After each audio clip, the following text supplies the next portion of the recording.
Shalom Eastern Shore. I am Rabbi David Tokajer with Congregation Maim Chaim, the Eastern Shore's Messianic Synagogue, and I'm bringing you your daily dose of living water.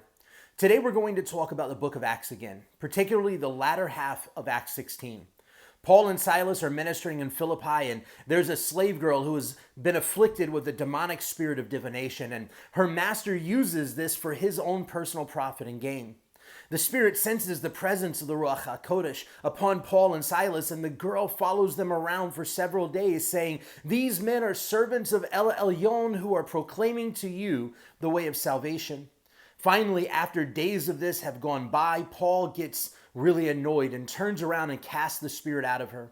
Her master sees his business potential is now gone and grabs them and drags them to the city officials and accuses them of being riotous because they are Jewish. Ultimately, Paul and Silas find themselves in prison, in shackles chained to the jail floor. Now, if we're honest, if we found ourselves in a similar situation, we would lose our minds. We'd be causing a scene, we'd be demanding our phone call, we'd be angry and yelling and potentially far worse. But not Paul and Silas. Acts 16:25 says, "But about midnight, Paul and Silas were praying and singing hymns to God, and the prisoners were listening to them."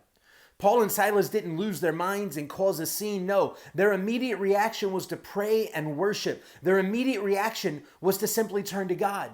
And the power and the presence of the Holy Spirit was upon them, so much so that all the other prisoners were locked in and listening to them. The text doesn't tell us, but I imagine that many of those other prisoners' lives were changed that very night because of what they saw and heard. As they were worshiping, the prison began to shake. The gates opened up and the chains fell to the floor. Not just Paul's and Silas's. Every single prisoner's chains were broken off.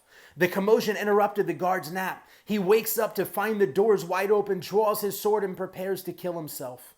Paul cries out to him and tells him not to harm himself. Everyone is still where they are supposed to be. And we pick up in verse 29. The jailer called for the lights and rushed in. And trembling with fear, he fell down before Paul and Silas. After he brought them out, he said, "Sirs, what must I do to be saved?" Ultimately, he and his entire family became followers of Yeshua HaMashiach because of his encounter with the power and presence of God that very night. Here's the kicker. Had Paul and Silas acted like I'm pretty confident you and I would have acted, this jailer would not have seen the glory of God that night. He would not have found salvation that night. But because Paul and Silas chose, even in a very dark and painful hour of their lives, to worship God in the storm, to give him all glory and allow him to move, the jailer's life was changed for eternity. Folks, the world around us is crumbling. We are living in, and at the very least, the beginning of the end. The trials that the early body of Messiah experienced throughout Acts is chump change compared to what lies ahead as we wait for Messiah's return. We must get back to the same mindset that Paul and Silas were able to get into. No matter the hour, no matter the circumstance, no matter who's around, no matter what we're facing, we must get back to the place of worshiping in the Ruach HaKodesh no matter what. Not worried about what lies before, simply concerned with letting God make himself known through us. The body of Messiah has become lazy and lethargic. We must become like Paul and Silas. We must allow the Holy Spirit to awaken a fresh revival in our days. Shalom.